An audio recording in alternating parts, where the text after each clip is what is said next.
Welcome to episode 18. Today we're joined by TW Fitness, so a huge welcome. Cheers. Do you want to shout out your socials, pal? Yeah, so on Instagram and TikTok, I am TW Fitness 1, number 1 at the end. Tobes, you're not a bit old for TikTok? When you say that, mate. Are you doing well on it? No. No. Not on TikTok. And my main feed is Instagram, so everything will go through there first, and then I'll put it on like TikTok and a little bit on Facebook as well. Nice, good stuff. And if you do want to check out some quality, wholesome content, go and check it out, guys. But Toby's going to tell us a little bit about himself and his background. So tell us about the man that is Toby. So my name's Toby. I am 20, almost 26. I'm about to say 21. I used to play Rugby League quite a bit. I lived in Australia for 2 years. I lived in France for a year. So I've lived in those two different countries, then came back during COVID. I've had a few different jobs in and around fitness. I started out in my school gym, just being a sort of fitness instructor / on the desk. It was only small. But so I enjoy my rugby. I enjoy cycling now that I'm not doing so much rugby.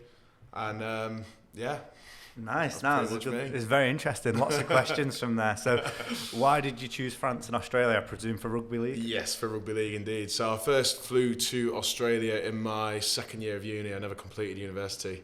But I was just flying away from all my problems. Nice. So yeah, I went to Australia, lived there for 2 years. Couldn't stay in Australia because of my visa, but I didn't quite want to go home yet. So the next best place for Rugby League, bar the UK, is France. So I was like, I'll go over there. Didn't know any of the language. I knew about 5 words, and there was only about 5 different people that sort of spoke broken English. So that was quite hard to get your head around. And now that I've not stopped speaking, I've come down a little bit, but I used to be able to get on with the conversation. Nice, so you can speak French. Yeah, trying to get some lessons now. So I can, because we're doing a cycle from Paris to Marseille. Oh wow! Come September. Is that for charity? Yeah, so we're going to do it for Mind Charity with another one of my mates who's a PT in my gym as well. So that's going to be a lot of fun. I've done a few cycles already. Nice. A couple for charity as well. And have you already got the link set up for donations? No, I have not yet. Okay, we are working on it. By the time this podcast goes out, Toby will have done the link, and we will link it below in the podcast, won't we, Cal? Sorted. He's got a thumbs up from the producer. So awesome. Tell us a little bit about your educational and professional journey then. So we'll start off where I started in school. So I started off as, I was basically on the reception there and a sort of fitness instructor, but it was very casual. It was one of those tiny little gyms. It had a few free weights in there, had a barbell in there, had a bench squat. So it was a bit better than probably your normal school gyms. But you used to be able to train on shift and all that. Oh, nice. Yeah. How old are you at this point? I'm 15 at this point. And you could work in the gym as well. Yeah, That's pretty cool. That. Don't know if that was so legal then, but I mean, I wasn't classed as a fitness instructor then. No. I was literally just behind the desk, so it probably was. But yeah, so you were able to do anything, just stay there from 4 to 10 That's a great experience though, isn't it? Yeah, it was class. So you'd stay there after school as well till 10? Yeah. Did you have to lock up? Yeah, I had to lock up and everything. Oh wow, so good Not the whole responsibility. school. No, just the gym. Just the gym. Do you want to shout out the school? No. Fair enough. Woodlands Community School in Old Street. If anyone knows it. Is that a random one if anyone knows it? Well, I mean, it's in Derby, isn't it? Yeah, I guess so. So your professional life started at 15. Where did you move on from there then? So from there, from school, I went to college in Loughborough. Loughborough College. Are you going to comment on the way I'm saying that? No. Good. I'll save it for when you've left and we'll do a separate little video on it. Yeah, I thought you might. No, Loughborough, I've been a few times to Loughborough, and it is an amazing college and university. Like, they got loads of power plays. Yeah. They've obviously got like the athlete suite as well. So it's an amazing setup. So if you haven't been to Loughborough, guys, I highly recommend. It's a really good facility. So we used to do, actually, before I left to go and do college there, I used to play rugby down there with the Midlands Academy. Yep. So I was used to the facilities and everything like that. But to get there for me, it was a bus into town, a train from town to Loughborough, and then another bus from Loughborough to college. So that was a pretty hard trek until I passed my driving test, and that was it was a bit better then. I've been to play cricket down there. Yeah. And I've also been to play powerlifting, to go to powerlifting events and do some training down there. Yeah. So where did that go on from there? And so obviously you've been to Loughborough College. So yeah, I did my level 2, level 3 sport development coaching Nice. at Loughborough College, and that got me my level 2 fitness instructor. So I was able to work in actual gyms from then. How old are you at this point? Oh, we're talking 17. 17? Yeah. Wow, so you knew you wanted to be a PT pretty early on. Yeah, I knew I wanted to be PT, but it was there that I was a little bit put off by the idea initially, because we essentially had a sort of careers future lookout sort of thing, and it said like physiotherapy can earn 60 grand a year, can own this, can do that. Yeah. And then there was PT, 16 grand a year, you can own a Nokia phone, and I was like, wow, that's crazy. I know. And that was, this is back 10 in the years day ago. now, yeah. Almost. Hey up. I'm surprised. No, I'm surprised it's like it was part of your careers day, because I remember wanting to be a PT and it wasn't part of careers day. Yeah. Like PT, personal training wasn't really a thing. Yeah. Gym instructor was. Yeah. But personal training wasn't. So that's good that they started to introduce it a little bit. So was it just the salary and the Nokia that put you off? It was the Nokia that put me off. Oh, I thought so. You are Just an the iPhone Nokia. user, aren't you? Yeah, Good. absolutely. Good. And in terms of where did you go from there? So from there, went off to Northumbria. Well, I realised in my second year of that college course that actually I might want to go to uni, and I had to bring up all my grades from a essentially equivalent of an E to an A star, and I was in it. I was in at 7 every morning because I could drive then, and then I was leaving to go to rugby training at probably about 4 or 5 o'clock to get all the way up to Sheffield to then come back down to Derby, and I did that 3 times a week. That's a lot of graph, that, isn't it? Yeah, and then the other 2 days I was still in at 7 o'clock in the morning and doing my college course there. So it was a lot of graph, but it was well worth it. And it taught me a lot about, you need to start being resilient and start doing that. So I managed to do that, and I managed to get onto a university course with a Rugby League scholarship. So nice. I was able to go to Northumbria, best Rugby League team in the country. Hey, the trophies can't deny. Oh, wow. I don't know anything about Rugby League, really, so I'll take your word for it. Yeah, just a golf boy, aren't you? I am now. I've only been playing golf for a year or two. Awesome. So it sounds like you've had like a really good journey at this point. Yeah. And did you get, I take it you got your grades up to A? Yeah, I did, yeah. Yeah. Managed to get in just scraping skin of your teeth. And then how did university go? University was a good laugh. How did the education go? Oh yeah. Oh yeah.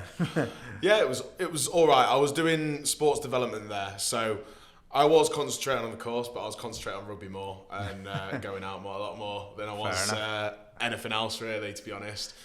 But I just managed to get through that first year, and then the second year I ended up leaving halfway through the year pretty much to go to Australia, because I was like, I want to play rugby abroad.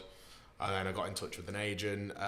He sent me off he got me in touch with a few clubs basically, and then I ended up going to Mackay in North Queensland, nice. Australia. Yeah. So at this point, are you thinking I'm going to be a pro rugby player? I mean, it was semi-pro over there. So, but at the time, it was like you got a house, you got a car, you got match payments, and essentially you didn't really need a job on the side, but it was well worth having one. Yeah. So I was working at a bed factory over there, delivering beds. Nice. To people all over Mackay, so they could sleep. Yeah, it was actually really good. Yeah. Really enjoyed it. And the guy I was working with was really sound as well. How was the rugby? Rugby was tough. Tough. Yeah, when you're coming up against a thick-set Tongan boy. Yeah. Knocked me for 6 a few times. Wow. Even the small lads. I remember one time I was on the pitch, just came on, and then I managed to knock the ball out of this guy's hand. He was only he was a small boy, and then we got the ball back. So I was like, right, next play, right, I'm going to ruin him now. So I ran straight at him, and he caught me right under my chin there, and I was like, I was gone.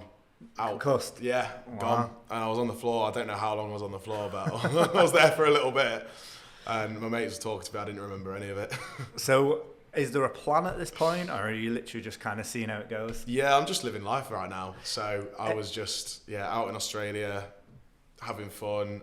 I brought my mate Gav out there as well. He played for the same club. Nice. And it was really fun. Any kind of like idea of being a personal trainer again at this point? So, there was a gym that the club had that I asked to work in, and he was like, we've just given away our last gym job to one of the other players who just arrived there a week before me. So I was like... Typical. Yeah. And then there was another gym that had just started up there, Snap Fitness. Oh, wow. They're quite big now, aren't they? Yeah, it was a huge facility that they had. And I went over there asking to be a personal trainer, said qualifications and that. And they said, right, it's something like $500 a month. And I was like, $500, that's quite a lot. Yeah. For saying I had no experience or anything like that. It was... No clients. Yeah, exactly. And I was just a, English kid that came over and nobody knew me. Nobody would connect with me. I didn't know that much at the time. I was 20 years old. So, I was like, ugh. But you're still interested in it. And then obviously your visa issue and you went over to France. Yes. And then you came back from France because of COVID. Yes, Awesome. absolutely. Yeah, I managed to get the train home from there all the way. And then where did you start thinking about becoming a personal trainer again? So I wanted to get my qualification done, but I was basically looking for a job within sport at that point. Yeah. And I came back and I ended up working up in Wakefield, Shaky Wakey. Nice. It wasn't exactly a job in sport, but it was a good job, and one that again taught me a lot of lessons that I can take on into this career now. So I was working for NCS, so National Citizen Service. They help 15 to 17-year-olds get onto the next stage of life. Nice. Helps them build confidence and stuff like that. So I was doing that. Didn't do that for very long, and then I was not in. So I was living in Leeds as well. Yeah. So it was quite a long commute down to Wakefield because I was like Headingley to Wakefield Trinity Stadium. Headingley is a lovely place, isn't it? Lovely, lovely. And I played cricket there a few times. Oh, have you? The actual cricket ground's nice. Yeah, that's right. Not far from some nice places. How did you then, like, what was the next stage for you in terms of becoming a personal trainer? Like, what was the actual point where you went, I'm going to do it? So, excuse me, I was like, fuck it. This is what I want to do now. I'm fed up of going through. I was in a warehouse job for a little bit before that NCS job, and I was literally like, I don't want to do anything that I don't want to do anymore. Yeah. This is all I want to do. I want to help people grow their strengths in the gym and grow their confidence in the gym, because it's for everyone. Nice, I love that. And I've always wanted to do that because I've always been pretty good at that. Back in the school gym, people are always asking me for advice and stuff like that. Check their form, and I was essentially PTing before I was PTing. Always happens. You've been in the industry basically since you were 15. Yeah. Like in some way, in some roundabout way. I've always been delving in and out. Yeah, in and out of the industry for 10, 11, 12 years now. Nice. So, and then obviously you signed up for Fitasylum. What made you choose Fitasylum? So I was searching around on courses, and I was trying to get my gym to pay for the course initially, but at the time they weren't doing that at the time. So I was just like, right, okay, I just want to do it, so I'll just get it done myself. I looked around, and there was actually a previous student of yours, Alex Riley. Yep. Yeah. He was just about to leave Total Fitness at that point, and he told me about you guys, so I checked you out, and then I was like, oh, all right, brilliant. And you've got a variety of options. Yep. Doing the mix, that total in person, fully online, and I was like, I need one that suits me. Yeah. Because at the time I was still playing my rugby. I was going over to Lee 2, 3, 4 even times a week to play my rugby, and I was also in the gym full time, working as a fitness instructor, and then doing the study on top of that. It would have been difficult to do in person, so I chose the online option, and yeah. Nice.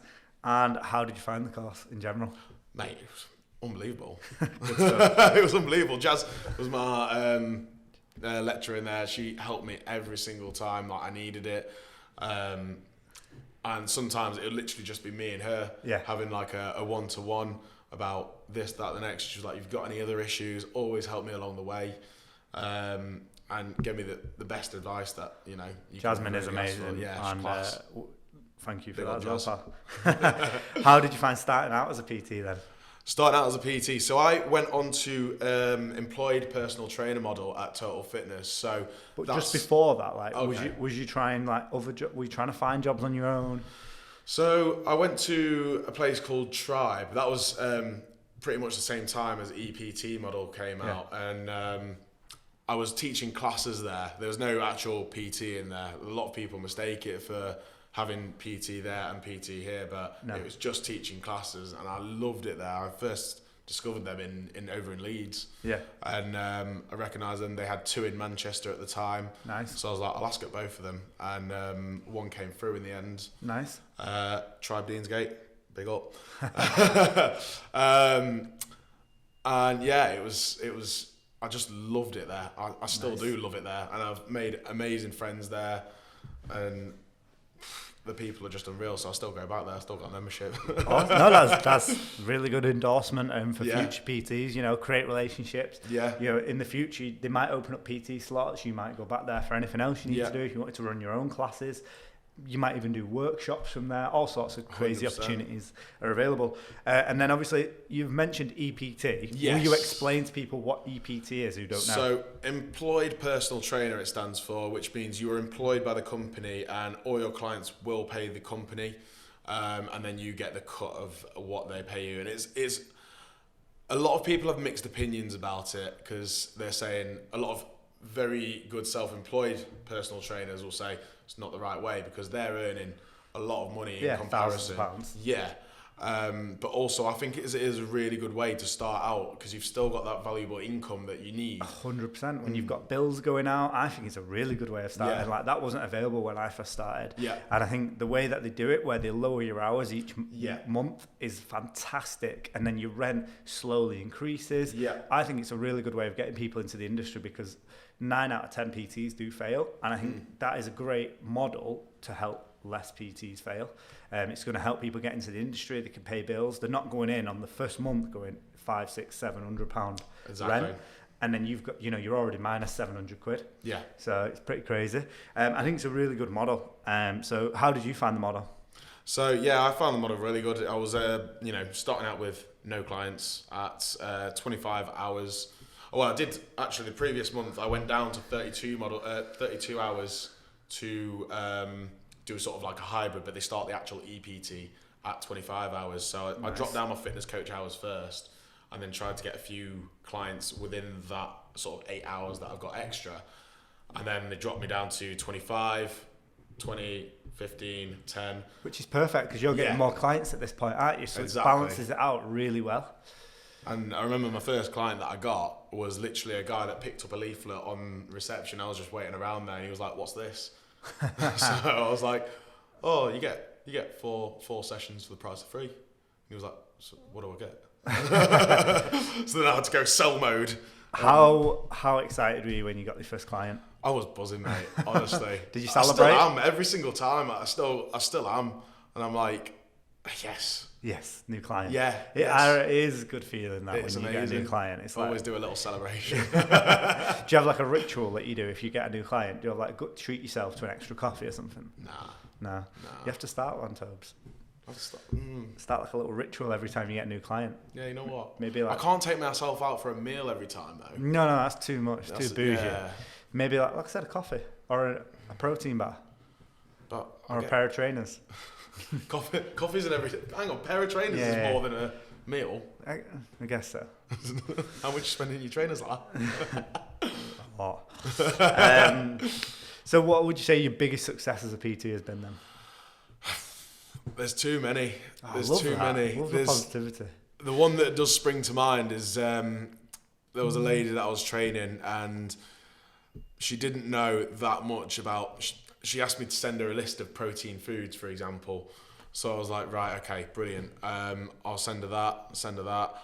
And she didn't know basically anything about fitness. Yeah. And we've had 3-4 months together, and she unfortunately had to part ways because of money. But she sent me a card. She got me a bicycle bottle opener. Nice. But the card was saying, thank you so much for everything. You've taught me how to use new machines in the gym that I would have never done before. You've helped me gain confidence. And it was so heartwarming to. That's everything see. Yeah. you wanted to get into the industry for. You said earlier you wanted Exactly. to help people with their confidence in the gym, and you've literally achieved your job. Yeah. So that must be a very satisfying feeling. It was class, mate, honestly. For her to show gratitude as well, which is amazing. And, you know, it sounds like you were very amicable when you split, which is fantastic. And I think if you can do that, some PTs can be quite salty if they move on or a client moves on. But I used to always think if a client moves on, that's fantastic because I've taught them how to use the gym. Yeah.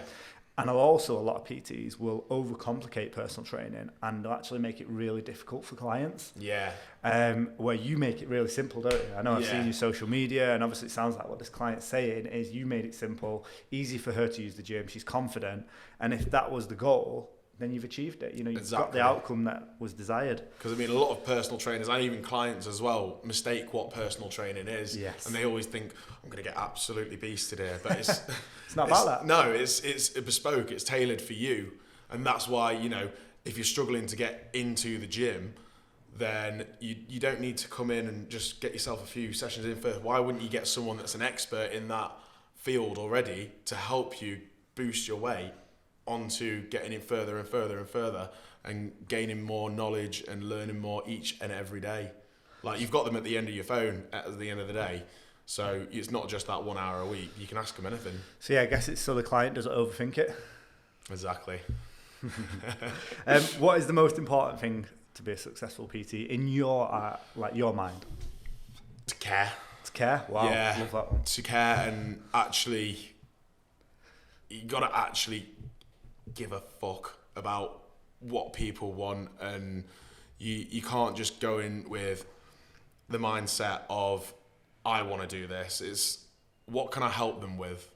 What can I help someone with today? You genuinely want to help everyone reach their results and their full potential, which, you know, is amazing. And if any PTs are out there listening and you want to be a personal trainer, really ask yourself, how badly do you want their results?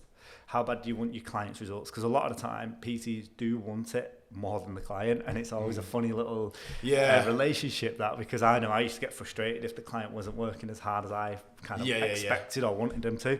But as long as you care, that's all that matters, really. And I think the client will respond to that, because your passion comes through on your social media. I bet it comes through with your clients. You know, you're a very passionate, energetic, positive guy, and I think people love that about your coaching. So I'd say any three of those take on, and you'll on your way to be a successful PT. What are you excited about, Toby, for 2023? What's left for you? To grow? Yeah. Yourself, your business? Come on, tell us what. Give us some more detail. Myself and my business. Ever since this year started, I've been working on myself and on my business, and then the last few weeks I've been the last few months even, I've been very solely focused on my business. Nice. And it's been, I got to the point where I was starting to get run down, and I was like, oh. So what would you give us an insight on what you're working on for yourself first? So for myself, I'm just working on being a bit more mindful in how I can better myself, making sure I'm doing those things for my own head. And nice. Not that I've had anything bad or wrong in the first place, but I just want to make sure, I just want to make sure I'm the best person I can possibly be. I think a lot of PTs, that is a good idea for a lot of PTs, because if you are a personal trainer and you are drained and you're tired and you're knackered and you're fatigued, you're going to give a poorer service to your client. Exactly. You know, so, and that's why I always recommend 5 hours of PT a day. Try not to do that too many hours. Like, I see coaches do 8, 10, 12 hours in a day. And if you do that, you could probably do it for a couple of days. Yeah. But if you do it for consistently 5, 6 days a week, you're just going to burn out. And then the service is going to be poorer. Yeah. You're going to lose clients. It's just not great. What is one tip you would give someone currently in education? Currently in education,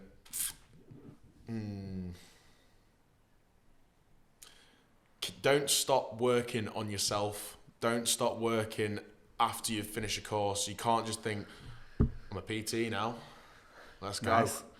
I like that. Because it is great, yeah, absolutely, but you've got to carry on learning, because there's always going to be that extra thing you can do, and everything can provide you knowledge, not even just like things that are fitness related, anything that's even maybe business related, or are going to help you with your confidence or with your public speaking or whatever it may be, it's going to help you. So try and say yes to as many things that is going to improve you as possible. Awesome. Yeah, you recently said you went to a seminar. Yeah, a seminar. Yeah, over in Dublin. It was very good. It was James Smith's event, and it was really interesting to go over and have a look and see, and also connect with all these other personal trainers that were hybrid, online, still working a full-time job, and people that also were like very big on social media, and you know, they've got blue ticks, nice. 30k followers, and I'm like, whoa. That is, you know, and I think you're showing that you're constantly developing, which is amazing. Yeah. And one tip for fellow professionals, it doesn't have to be PTs, it can just be people who are professionals. Okay, one tip for just anyone with a job. Anyone with a job, that's a professional, yeah. Okay, so it could be what you just said. Meet people in your industry. You just said you went to a workshop. Yeah, that's true. Seminar. Meeting people in your industry is amazing because you can always learn from each other, and you can always learn new ideas and new ways that you can do things. And it's not about copying and pasting it onto yours. It's about taking that and putting it on a spin in your own way. So you can always learn something and sort of not copy, but put it in your own way, because it's all the same knowledge, isn't it? The best coach is the best thief. I always say that. You know, no one invented like every single technique, so someone's taking it from someone else. You know, you're just kind of adapting it for your business. Exactly, and making it in your own way so that people can remember it. Tobes, this has been a very insightful podcast. Thank you. Where can people find you on socials again, just as a last shout out? So socials, TW Fitness on, I'll mention Facebook as well. We're not very big on there yet, but maybe we'll grow now. TW Fitness on Facebook, TW Fitness 1 on TikTok and Instagram. Instagram's the main one, so get on there. Nice. Thank you very much for joining us, pal. I hope everyone enjoyed episode 18. Thank you very much.